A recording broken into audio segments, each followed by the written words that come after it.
सियालकोट पर भारत का बहुत बड़ा हमला, ये बहुत बड़ा अपडेट है। और जैसा प्रशांत हम कह रहे हैं, जंग का आगाज मैं इसे कह दूं या ना कहूं, मुझे समझ नहीं आ रहा है, क्योंकि जंग का सायरन तो क्योंकि बजना शुरू हो चुका है। सियालकोट पर बहुत बड़ा हमला भारत की तरफ से कर दिया गया। इससे कुछ सेकंड पहले अपडेट आता है कि सीडीएस को रक्षा मंत्री ने कह दिया कि आपको खुली छूट है। शंकर, क्या युद्ध का आगाज हो गया है?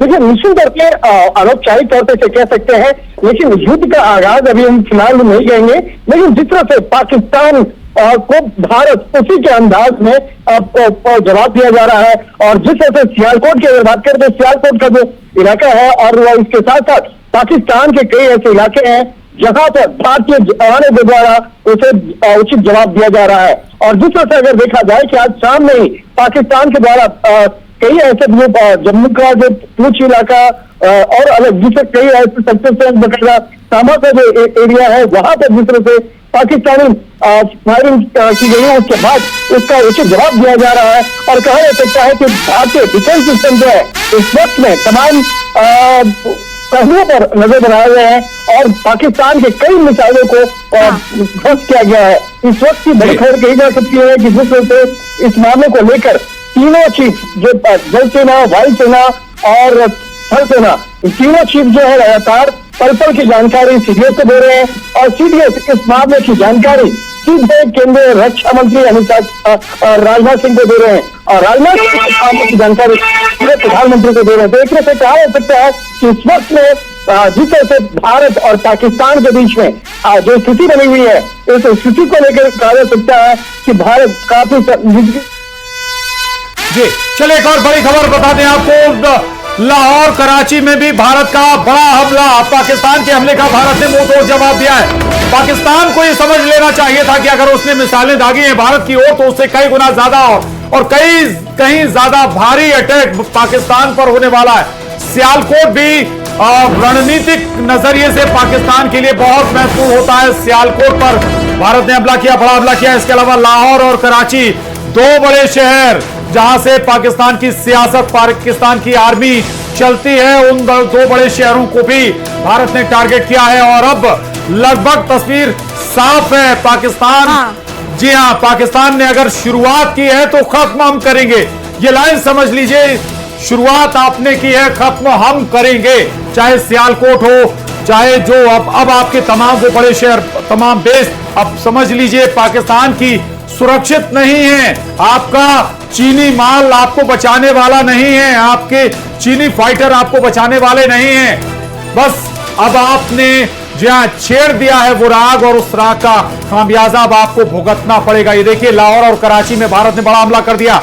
सियालकोट में भी बड़ा हमला किया गया है, जो दरअसल भारत के शहरों को टारगेट कर आपने मिसाइलें दागी थी। हमारे S-400 ने उसे खत्म कर दिया, उसे हवा से हवा में ही नाबूद कर दिया। लेकिन उसका जवाब आपको इस रूप में मिलेगा। और प्रशांत, शंकर, अगर आपको मेरी आवाज मिल रही है तो आपको भी मैं इस चर्चा में कनेक्ट करना चाहूंगी। देखिए, हम बार बार इसी बात का जिक्र करते हैं कि war is not the solution, लेकिन शायद कोई और ऑप्शन पाकिस्तान ने छोड़ा ही नहीं था। जिस तरीके की हरकतें पाकिस्तान कर रहा था, उसके बाद भारत के ये हमले करना, ये कार्रवाई करना, ये लाजमी था कि करना ही था भारत को। देखिए, पाकिस्तान को उसी के लहजे में जवाब दिया जा रहा है। और जिस तरह से पाकिस्तान का जो चार चरित्र और चेहरा है, खासतौर पर आतंकवाद को लेकर, इस मामले को ध्यान में रखते हुए एक करारा जवाब जो है वो दिया जा रहा है। और देखा जाए कि आज सुबह में भी हालांकि इस मामले की एक रेसा थी, इस बात को ऐसा लग रहा था कि आज पाकिस्तान के द्वारा एक बड़ी कार्रवाई को अंजाम दिया जा सकता है। तो इन तमाम चीजों को ध्यान में रखते हुए भारतीय सेना पहले से सतर्क थी, और सतर्क रहने के बावजूद जो है आज भारतीय एयर डिफेंस सिस्टम के द्वारा जिस तरह से कहा जा सकता है एक बड़ी एक्शन जो है, बड़ा एक्शन जो है, आपको रोक रहे हैं शंकर। एक बड़ी खबर आ रही है, दर्शकों को वो बड़ी खबर बताना जरूरी है। देखिए, लाहौर कराची में जिस तरीके से हमला, और उसके बाद राजनाथ सिंह ने प्रधानमंत्री नरेंद्र मोदी को हमले की जानकारी दी है। इस वक्त का बड़ा अपडेट, एस जयशंकर ने भी अमेरिकी विदेश मंत्री से बात की है। पाकिस्तान के हमले का भारत ने मुंह तोड़ जवाब दिया है, और इस बीच रक्षा मंत्री राजनाथ सिंह ने प्रधानमंत्री नरेंद्र मोदी को इस हमले की जानकारी दे दी है। और इस बीच खबर देखिए सामने आ रही है कि अमेरिकी विदेश मंत्री से भी भारत के विदेश मंत्री एस जयशंकर की बातचीत हुई है।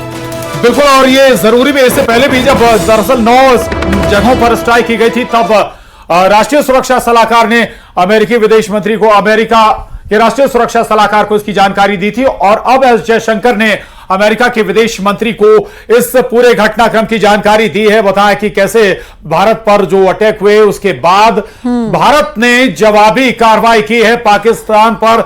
दूसरी तरफ रक्षा मंत्री राजनाथ सिंह ने सीडीएस से चर्चा की, सीडीएस को कड़ा जवाब देने का निर्देश भी दे दिया है। दूसरी तरफ तीनों सेनाओं के लिए पहले ही प्रधानमंत्री नरेंद्र मोदी ने फ्री हैंड दे दिया था कि अब आपको कब, कैसे, कहां, किस रूप में कार्रवाई करनी है, किस रूप में एक्शन लेना है पाकिस्तान के खिलाफ, वो आप करिए। ये तस्वीरें देखिए आप। चले मैं आपको बता दूं, लेकिन रक्षा मंत्री राजनाथ सिंह ने प्रधानमंत्री नरेंद्र मोदी को इसकी डिटेल जानकारी दी है जो अभी घटनाक्रम हुआ है। सीडीएस से उन्होंने जानकारी हासिल की, तीनों सेनाओं को से कोऑर्डिनेट कर रहे हैं सीडीएस। और आपको बता दें कि तीनों सेनाओं के लिए एक नजरिए से फ्री हैंड है और तीनों सेनाएं अपने स्तर पर कैसे जवाब देना है ये तय कर सकती हैं। बिल्कुल, और प्रधानमंत्री नरेंद्र मोदी भी स्थिति पर पूरी नजर बनाए हुए हैं। रक्षा मंत्री राजनाथ सिंह की तरफ से प्रधानमंत्री मोदी को इस हमले की पूरी जानकारी दे दी गई है। और ये लाइव तस्वीरें हैं कुछ हमारे पास पीएम आवास से, माफ कीजिएगा, पीएम आवास से कुछ लाइव तस्वीरें हमारे पास आ रही है। न्यूज 18 के पास एक्सक्लूसिव ये तस्वीरें हैं, बहुत अहम हो जाती है प्रधानमंत्री आवास से। ये सीधी तस्वीरें हम आपको दिखा रहे हैं। लगातार देखिए बैठकों का दौर अब चल रहा है, क्योंकि जब आगाज कर दिया गया है, जब सायरन बज चुके हैं, तो कुल मिलाकर भारत की तरफ से क्या किया जाएगा, कैसी आगे रणनीति होगी। और मुझे लगता है कि अब वो समय तो पाकिस्तान के पास है नहीं कुछ सोचने समझने का, क्योंकि पाकिस्तान ने जिस तरीके की हिमाकत की है, जिस तरीके से एयरबेस को निशाना बनाने की कोशिश की है, भारत बार बार ये कहता रहा कि भाई हमने ना तो तुम्हारे आर्मी कैंप्स को निशाना बनाया, ना हमने तुम्हारे सिविलियन इलाकों को निशाना बनाया, हमने निशाना बनाया तुम्हारे आतंकी ठिकानों को, और इन्हीं आतंकी ठिकानों को निशाना बनाया है। ये बार बार भारत कहता रहा है, लेकिन उसके बावजूद जब इस तरीके की परिस्थिति आ रही है, शंकर अगर आप हमारे साथ कनेक्ट हैं तो ये पीएम आवास की कुछ तस्वीरें हमें यहां पर नजर आ रही है। बहुत तेज हलचल इस वक्त देश में, खासतौर पर राजधानी में चल रही है। देखिए, भारत के प्रधानमंत्री जिस तरह से लगातार ठोस और कड़े कदम उठा रहे हैं, खास तौर पर एक उनकी तारीफ करनी होगी इस मामले को लेकर, क्योंकि उनकी जो रणनीति है, उनकी रणनीति के चलते ही पाकिस्तान आज कहा जा सकता है कि काफी बैकफुट पर नजर आ रहा है। क्योंकि पिछले कुछ समय के दौरान जिस तरह से देखिए आर्थिक तौर पर उन्हें तोड़ा गया, ये जो आज युद्ध जैसी स्थिति बनी हुई है, इसके पहले पाकिस्तान को आर्थिक तौर पर तोड़ना ये बेहद जरूरी था। तो आर्थिक तौर पर उनको तोड़ा गया। उसके बाद अंतर्राष्ट्रीय स्तर पर अन्य जो मुल्क हैं, उस मुल्क के जो प्रतिनिधि हैं, उनके साथ में जिस तरह से एक बातचीत की गई, इसका एक असर है कि आज कोई भी दूसरा जो देश है वो पाकिस्तान के साथ में खड़ा नजर नहीं आ रहा है। तो ये भी एक कूटनीतिक जीत है भारत के लिए। और एक तरह से कहा जा सकता है पल पल की जानकारी भारत के प्रधानमंत्री नरेंद्र मोदी और इसके साथ साथ केंद्रीय गृह मंत्री, केंद्रीय रक्षा मंत्री आपस में बैठ करके तमाम रणनीतियों पर चर्चा कर रहे हैं। और एक कहा जा सकता है कि इस मामले पर तीनों सेनाओं के जो चीफ हैं, लगातार पल पल की जानकारी सीडीएस और सीडीएस के माध्यम से केंद्रीय रक्षा मंत्री और रक्षा मंत्री के माध्यम से प्रधानमंत्री को दिया जा रहा है। और उसके आधार पर ही एक बड़ी कार्रवाई को अंजाम दिया जा रहा है। और कहा जा सकता है कि आज पाकिस्तान